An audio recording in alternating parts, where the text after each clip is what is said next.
Hello बच्चों, good morning. आज हम भूगोल का तीसरा अध्याय पढ़ेंगे।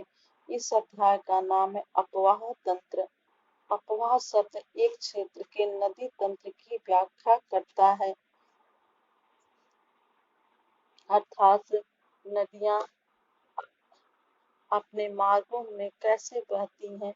इस शब्द की व्याख्या करता अपवाह से तात्पर्य होता है एक नदी द्वारा जिस जलमार्ग का अनुसरण किया जाता है उसे अपवाह कहते हैं।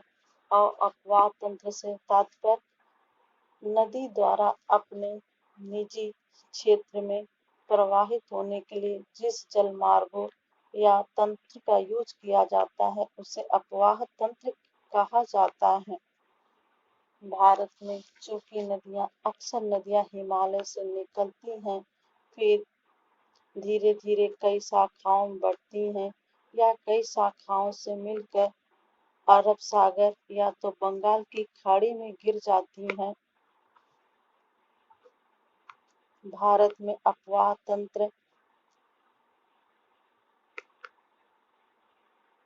भारत के अपवाह तंत्र का नियंत्रण मुख्यतः भौगोलिक आकृतियों के द्वारा होता है। इस आधार भारतीय नदियों को दो मुख्य वर्गों में विभाजित किया गया: हिमालय की नदियां तथा प्रायद्वीपीय नदियां या दक्षिण भारत की नदियां।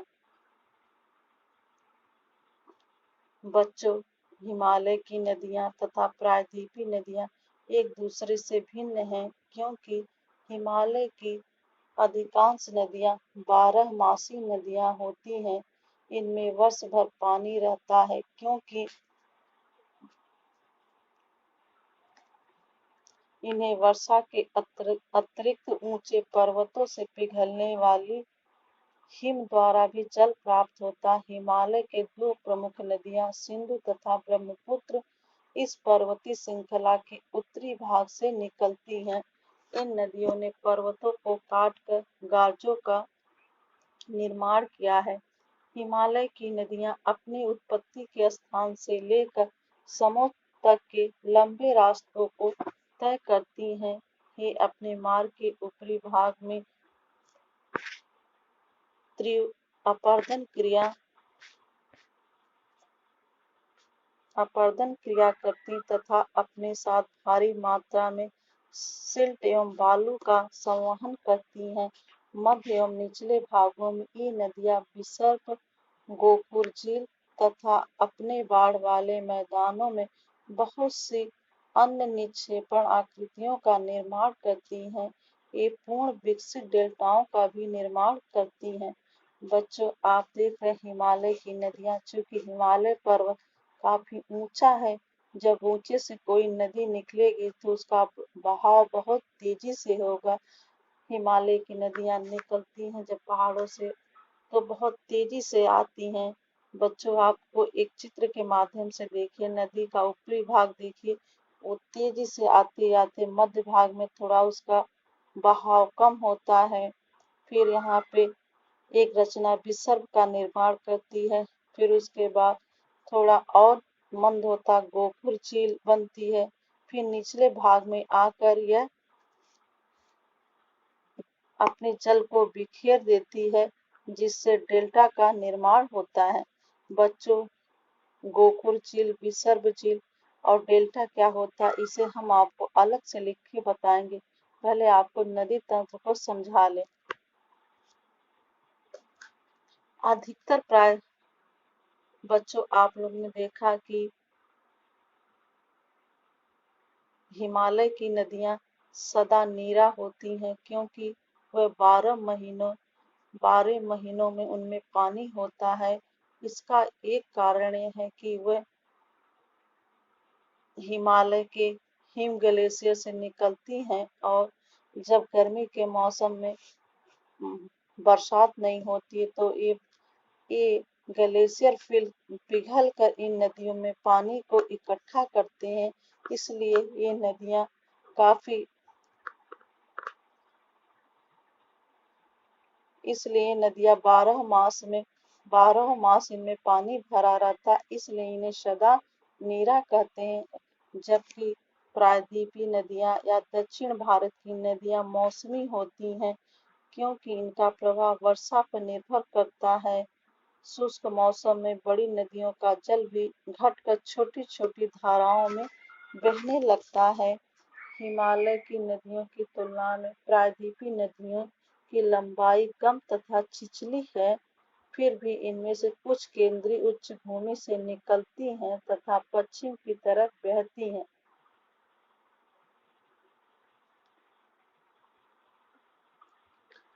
बच्चों अब हम यहाँ पे बच्चों आपने प्रायद्वीपीय नदियाँ और हिमालय नदियाँ को जानने के बाद अब बच्चों हम ये जानेंगे कि हिमालय से कौन कौन सी नदियाँ निकलती हैं। बच्चों हिमालय से मुख्यतः सिंधु नदी निकलती है। गंगा, ब्रह्मपुत्र हिमालय से निकलने वाली प्रमुख नदी। ये नदियाँ लंबी तथा अनेक महत्वपूर्ण एवं बड़ी सहायक नदियाँ आकर इनसे मिलती है। किसी नदी तथा उसके सहायक नदियों को नदी तंत्र कहा जाता है, अर्थात किसी नदी या उसकी सहायक नदियों को मिलने को बच्चों क्या कहेंगे, नदी तंत्र कहा जाता है। बच्चों अब हम पढ़ेंगे सिंधु नदी। सिंधु नदी बच्चों सिंधु नदी का उद्गम मानसरोवर झील के निकट तिब्बत में है। यह नदी पश्चिम की ओर बहती हुई भारत में लद्दाख से प्रवेश करती है। इस भाग में यह एक बहुत ही सुंदर दर्शनीय गार्ज का निर्माण करती है। इस क्षेत्र में बहुत सी सहायक नदियां जैसे जास्कर, नूबा, नो, जास्कर, नुब्रा, श्योक तथा पूजा इस नदी में मिलती हैं। सिंधु नदी बलूचिस्तान तथा गिल, गिलगित से बहते हुए अटक में पर्वतीय क्षेत्र से बाहर निकलती है। सतलज, ब्यास, रावी, चेनाब तथा झेलम आपस में मिलकर पाकिस्तान में मिठानकोट के पास सिंधु नदी में मिल जाती है। इसके बाद यह नदी दक्षिण की तरफ बहती है तथा अंत में कराची से पूर्व की ओर अरब सागर में मिल जाती। सिंधु नदी के मैदान का ढाल बहुत धीमा है। सिंधु द्रोणी का 1/3 से कुछ अधिक भाग भारत के जम्मू कश्मीर, लद्दाख, हिमाचल तथा पंजाब में तथा शेष भाग पाकिस्तान में स्थित है। 2900 किलोमीटर लंबी सिंधु नदी विश्व की सबसे लंबी नदियों में से एक है। बच्चों सिंधु नदी को पढ़ने के बाद बच्चों आपको यह ज्ञात हुआ होगा कि सिंधु नदी का प्रवाह क्षेत्र भारत में कम पड़ता है। यह नदी पाकिस्तान में ज्यादा बहती है और वहां बहते बहते कराची के पास जाके अरब सागर में गिर जाती है। यह मुख्यतः पाकिस्तान की नदी है। भारत में तो इसका 1/3 भाग ही पड़ता है। बच्चों भारत पाकिस्तान में सिंधु नदी के जल को लेकर भी काफी विवाद हुआ था, जिसके फलस्वरूप सिंधु नदी जल के बंटवारे पे एक समझौता हुआ। उसके तहत भारत कुल जल का केवल 20% जल ही प्रयोग कर सकता है। इस जल का उपयोग हम पंजाब, हरियाणा, राजस्थान के दक्षिण पश्चिम भागों में सिंचाई के लिए करते हैं। अर्थात भारत सिंधु नदी के जल का केवल 20% प्रयोग कर सकता है, बाकी 80% इसके जल का अधिकारी कौन होगा, पाकिस्तान है। इस प्रकार सिंधु नदी का अपवाह क्षेत्र पाक में ज्यादा पड़ता है और भारत में कम। ठीक बच्चों, दूसरी नदी है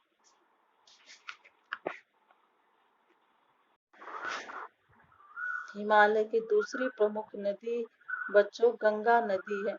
गंगा नदी बच्चों गंगोत्री से निकलती, लेकिन बच्चों गंगा नदी पहले इसका नाम गंगा नहीं होता, पहले गंगोत्री से भागीरथी निकलती है और उत्तराखंड के देवप्रयाग में आकर अलकनंदा नदी से मिलती है। भागीरथी और अलकनंदा के मिलने से गंगा नदी का निर्माण होता है। इन दोनों के मिलन को ही गंगा नदी कहा जाता है। इस प्रकार अलकनंदा और भागीरथी दो नदियां मिलकर गंगा का निर्माण करती हैं। गंगा नदी बहती हुई हरिद्वार के पास गंगा नदी पर्वतीय भाग को छोड़कर मैदानी भाग में प्रवेश करती है। हिमालय से निकलने वाली बहुत सी नदियां आकर गंगा में मिलती हैं। इनमें से प्रमुख नदियां हैं यमुना, घाघरा, गंडक तथा कोसी। यमुना नदी हिमालय के यमुनोत्री हिमानी से निकलती है। यह गंगा के दाहिने किनारे के समानांतर बहती है तथा इलाहाबाद में गंगा में मिल जाती। घाघरा, गंडक तथा कोसी नेपाल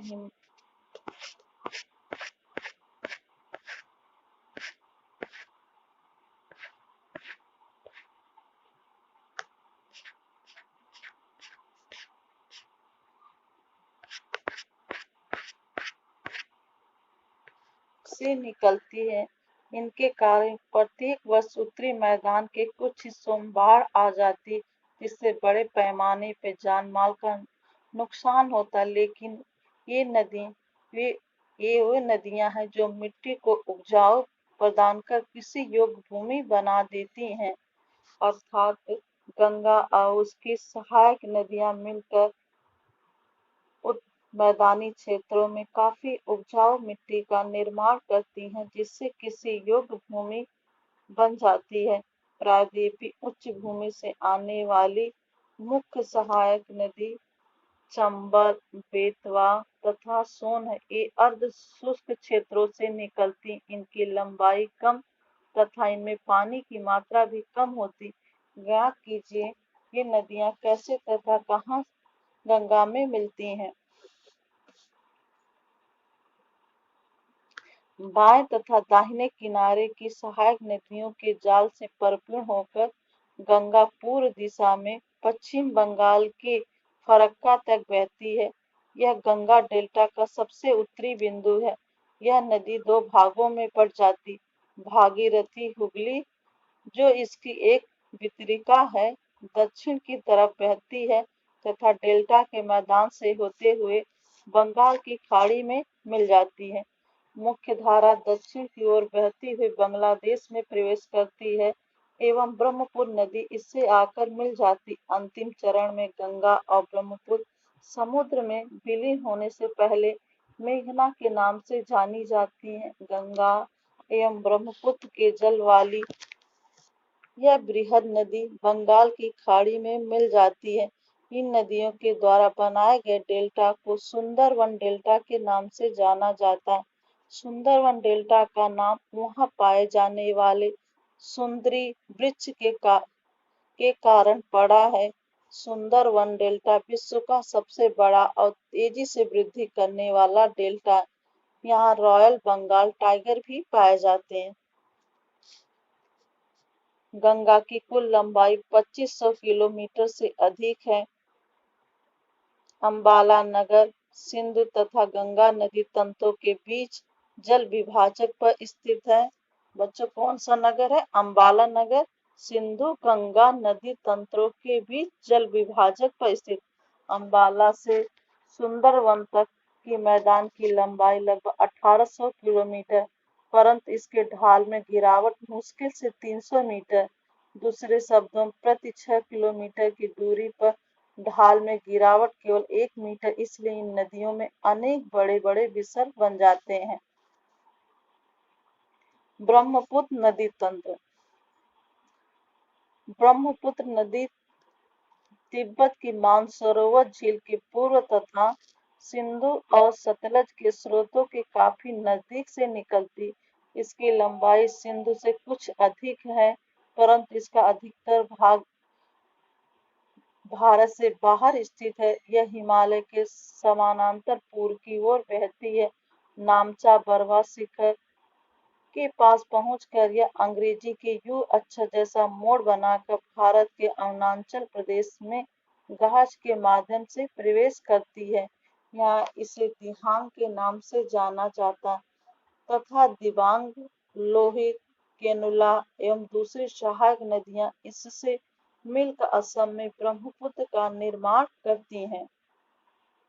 बच्चों, ब्रह्मपुत्र का और भी कई नाम हैं। ब्रह्मपुत्र को तिब्बत में सांगपो, बांग्लादेश में जमुना कहा जाता है।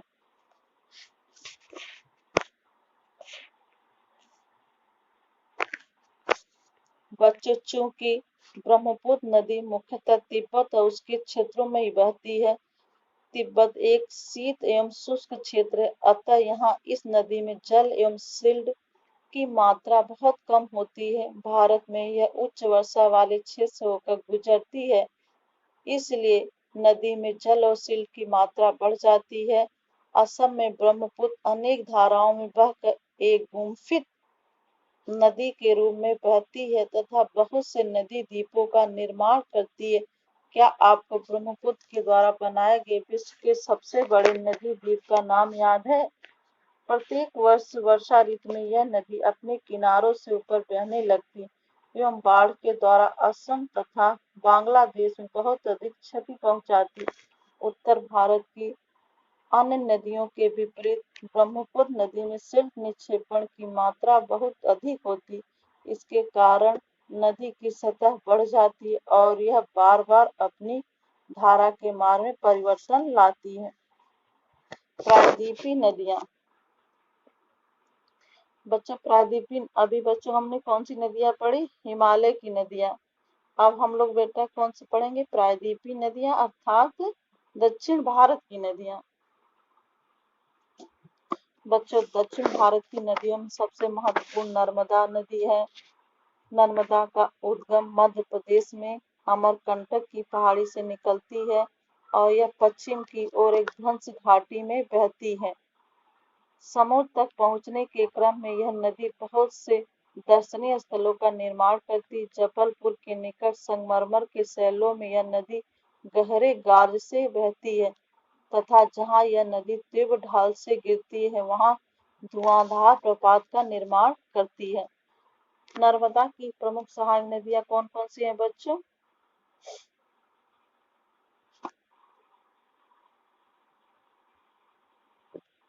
बहुत इनमें से अधिकतर संपूर्ण मुख्य धारा से मिलती। नर्मदा द्रोणी मध्य प्रदेश और गुजरात के कुछ भागों में विस्तृत है। मतलब बच्चों, नर्मदा नदी का प्रवाह क्षेत्र कौन सा राज्य है? मध्य प्रदेश तथा गुजरात के कुछ भागों में विस्तृत है।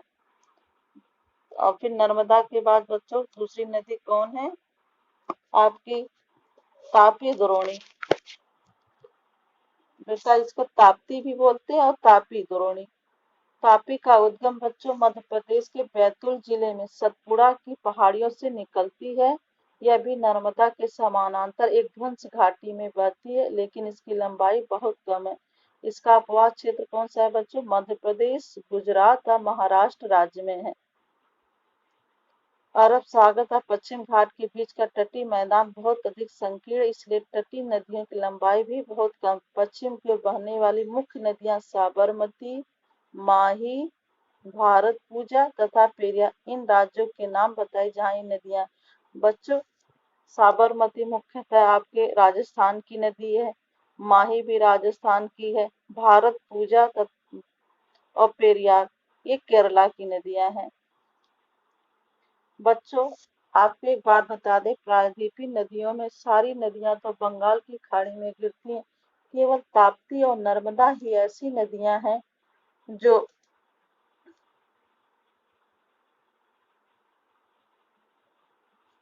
जो केवल अरब सागर में गिरती हैं। ये नदियां उत्तर से पश्चिम की दिशा बहती हैं। ये पश्चिम घाट के उच्च भूमि से निकलकर बहते हुए अरब सागर में गिर जाती। भारत की यही दो बड़ी नदियां हैं जो उत्तर से पश्चिम दिशा की ओर बहते हुए अरब सागर में गिरती हैं। बाकी सारी दक्षिण भारत की नदियां बच्चों बंगाल की खाड़ी में गिरती हैं। दूसरी नदी कौन है बच्चों दक्षिण भारत की? दक्षिण भारत की सबसे बड़ी नदी है बच्चों गोदावरी। ये कहाँ से निकलती है बच्चों? गोदावरी नदी नासिक जिले में पश्चिम घाट के सह्याद्री नामक स्थान से निकलती है। इसकी लंबाई लगभग 1500 किलोमीटर है।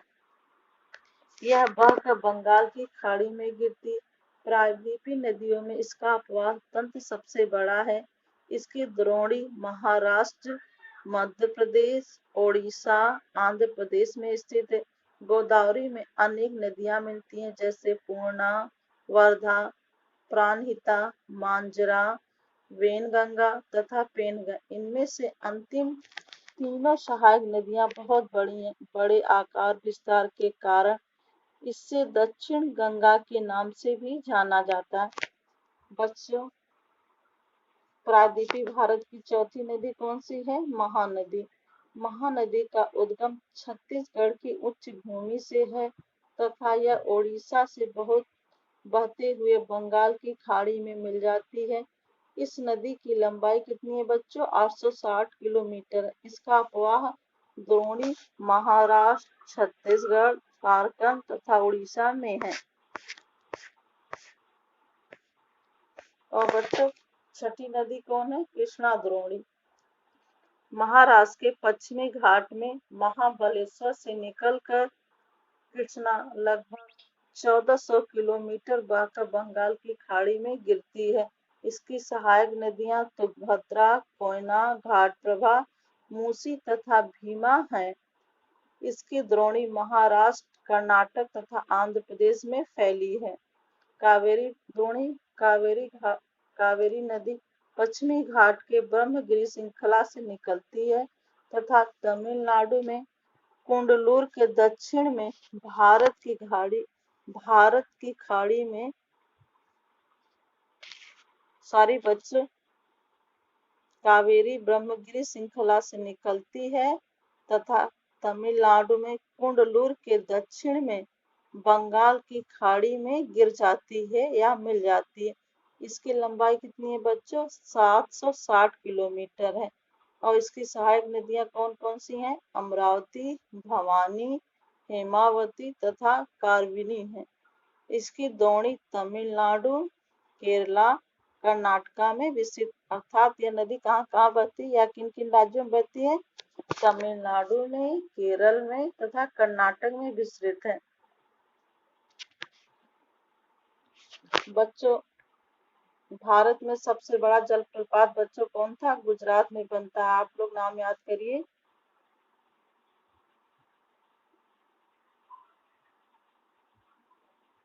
भारत में दूसरा सबसे बड़ा जलप्रपात कावेरी नदी बनाती है। इसे शिव समुद्रम के नाम से जाना जाता है। प्रपात द्वारा उत्पादित विद्युत मैसूर, बंगलौर तथा कोलार स्वर्ण क्षेत्र को प्रदान की जाती है। भारत का सबसे बड़ा जलप्रपात कौन सा है बच्चों? आप लोग खोज के आना। अगर आप लोग को नहीं मिलेगा तो मैं बताऊंगी, ठीक? बच्चों, दक्षिण भारत की इन नदियों के अतिरिक्त कुछ छोटी नदियां भी हैं जो पूर्व की तरफ बहती हैं। दामोदर है बच्चों, ब्रह्मणी है, बैतरणी तथा सुवर्ण रेखा कुछ महत्वपूर्ण और नदियां हैं। बच्चों,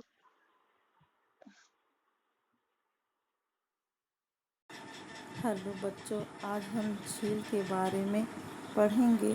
कश्मीर घाटी तथा प्रसिद्ध डल झील, नाव वाले घरों तथा शिकारा से तो आप लोग सभी परिचित होंगे और प्रत्येक वर्ष हजारों पर्यटकों को आकर्षित करते हैं। इस प्रकार आप अन्य झील वाले स्थानों पर भी गए होंगे तथा वहाँ नौकायन, तैराकी एवं अन्य जलीय खेलों का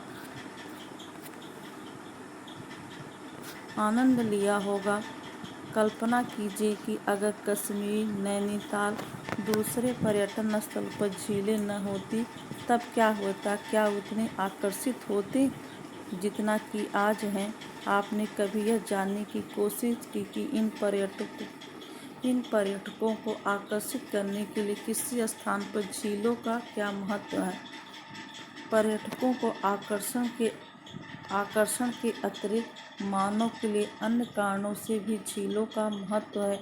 पृथ्वी की सतह के गर्त वाले भागों में जहाँ जल जमा होता है उसे झील कहते हैं। अर्थात बच्चों झील किसे कहेंगे? पृथ्वी की सतह के गर्त मतलब बच्चों गड्ढा। एक छोटा गड्ढा होता है, एक बड़ा। गर्त का मतलब काफ़ी गहरा। पृथ्वी की सतह के गर्त वाले भागों में जहाँ जल जमा होता है उसे झील कहते हैं। बड़े आकार वाली झीलों को समुद्र कहा जाता है, जैसे कैस्पियन, मृत तथा अरल सागर। भारत में बहुत सी झीलें हैं। ये एक दूसरे से आकार तथा अन्य लक्षणों से भिन्न हैं। अधिकतर झीलें स्थायी होती हैं तथा कुछ में केवल वर्षा ऋतु में ही पानी होता है, जैसे अंतर्देशीय अफवाह वाले अर्धशुष्क क्षेत्रों की द्रोणी वाली झीलें। यहाँ कुछ ऐसी झीलें हैं जिनका निर्माण हिमानियों एवं बर्फ चादर की क्रिया के फलस्वरूप है, जबकि अन्य झीलों का निर्माण वायु, नदियों और मानवीय क्रियाओं के कारण हुआ है। एक विसर्प नदी बाढ़ वाले क्षेत्रों में कटकर गोखुर झील का निर्माण करती है। मतलब बच्चों आप क्या समझ रहे हैं? जैसे आपने देखा होगा महानदी जब निकलकर बंगाल की खाड़ी मिलती है तो वह जगह जगह अपने पानी को प्लाट के रूप में छोड़ देती है, तो उससे क्या बनता है बच्चों? गोकुल झील बनती है। महानदी जो है गोकुल झील का निर्माण करती है। स्प्रिट तथा बार तटीय क्षेत्रों में लैगून का निर्माण करते हैं, जैसे चिल्का झील, पुलिकट झील तथा कलेरू झील। ये सब बच्चों कौन सी झीलें हैं? ये लैगून झीलें हैं। अंतर्देशीय भागों में अंतर्देशीय वाले भागों की झीलें कभी कभी मौसमी होती है। उदाहरण के लिए राजस्थान की सांभर झील, जो एक लवण जल वाली झील है, इसके जल का उपयोग नमक के निर्माण के लिए किया जाता है। बच्चों आपने देखा कि कुछ झीलें क्या होती हैं? दो तरह की झीलों की बात की, अंतर्देशीय अफवाह वाले अर्धशुष्क क्षेत्रों की द्रोणी वाली झीलें, और दूसरी कौन सी हैं बच्चों?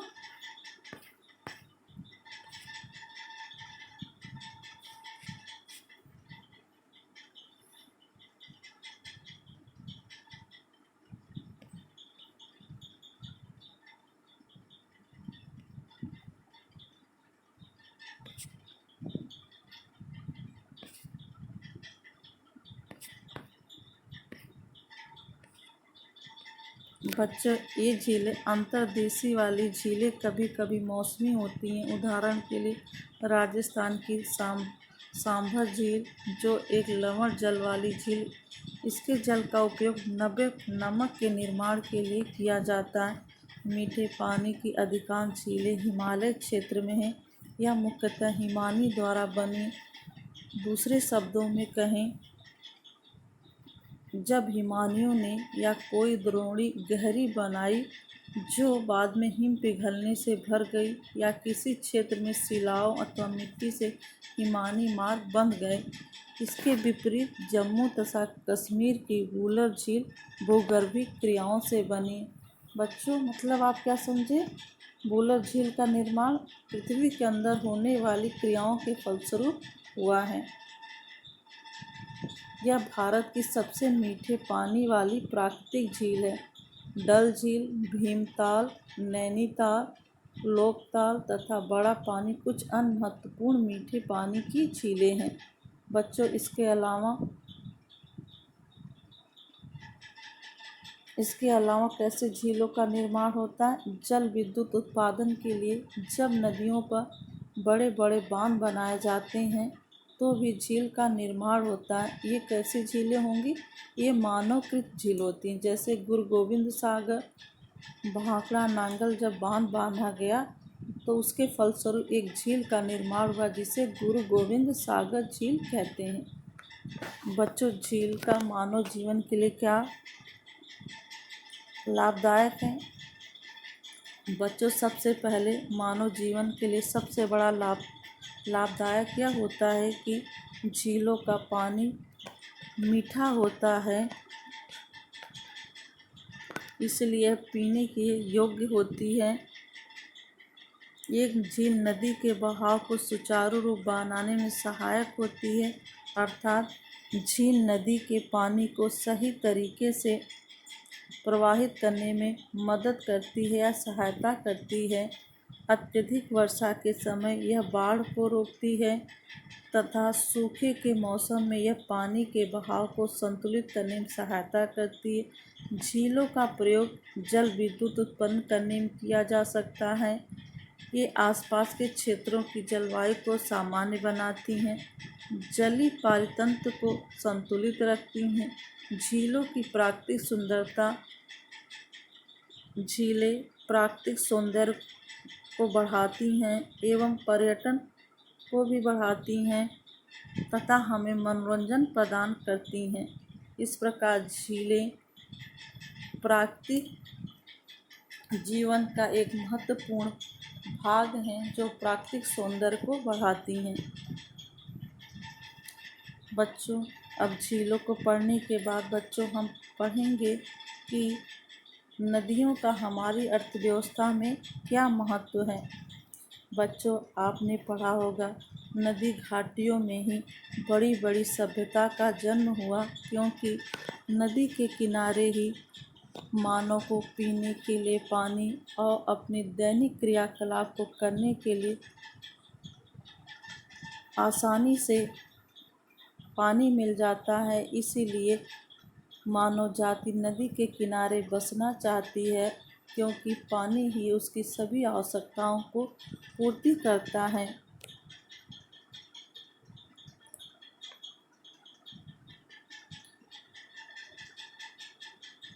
किंतु भारत जैसे देश के लिए, जहाँ की अधिकांश जनसंख्या जीविका के लिए किसी पर निर्भर, वहाँ नदियों का मुख्यतः प्रयोग सिंचाई के लिए, नौ संचालन के लिए, जल विद्युत निर्माण में नदियों का महत्व बहुत अधिक है। अर्थात भारत में नदियों के माध्यम से सिंचाई की जाती है, नौका संचालन होता है, नदियों के जल से ही जल विद्युत का निर्माण किया जाता। इस प्रकार भारत में नदियों का भारत की अर्थव्यवस्था में महत्वपूर्ण स्थान है। बच्चों, लास्ट टॉपिक है नदी प्रदूषण। बच्चों, आज हमारी घरेलू ज़रूरतें, औद्योगिक तथा कृषि में बढ़ती मांग के कारण झीलों का पानी काफ़ी गंदा हो गया और इसकी गुणवत्ता भी प्रभावित हुई है। आज जनसंख्या बढ़ने के फलस्वरूप नदियों से अधिक जल की निकासी होती है तथा इनका आयतन घटता जाता है। मतलब कि हम आज नदियों से बहुत अधिक पानी लेते हैं, लेकिन उसके बदले जो है हमें उतना पानी उसे दे नहीं पाते, जिससे नदियाँ सिकुड़ती जा रही हैं, छोटी होती जा रही हैं। उद्योगों का प्रदूषण तथा परिष्कृत गंदा कचरा भी नदियों में हम फेंकते हैं, जिससे नदी के जल की गुणवत्ता भी कम हो जाती है और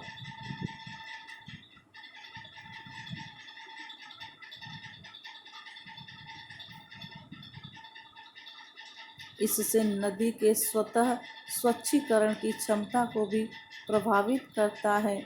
उदाहरण के लिए देखिए बच्चों, जल प्रवाह में गंगा का जल लगभग 20 किलोमीटर क्षेत्र में फैले बड़े शहरों की गंदगी को तनकर समाहित कर सकता, लेकिन लगातार बढ़ते हुए औद्योगिकरण एवं शहरीकरण का ऐसा संभव नहीं हो पाता तथा अनेक नदियों प्रदूषण का स्तर बढ़ता जा रहा है। नदियों में बढ़ते प्रदूषण कारण इनको स्वच्छ बनाने के लिए अनेक कार्य योजनाएं लागू की गई हैं। क्या आपने कभी ऐसे कार्य योजनाओं के बारे में सुना है बच्चों?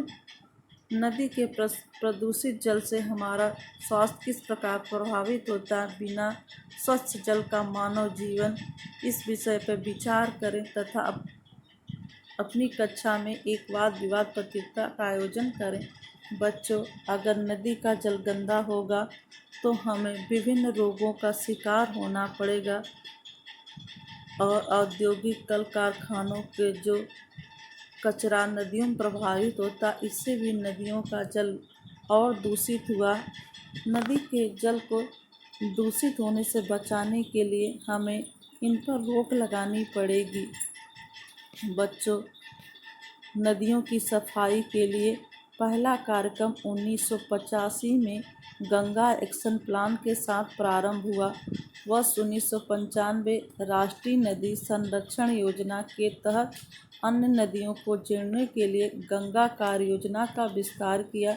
नदियाँ देश में जल का प्रमुख स्रोत हैं, इसलिए राष्ट्रीय नदी संरक्षण योजना का उद्देश्य नदियों के जल में प्रदूषण को कम करके जल की गुणवत्ता में सुधार करना। इस प्रकार बच्चों, नदियों के जल को सुधारने के लिए कई प्लान चलते रहते हैं। धन्यवाद बच्चों।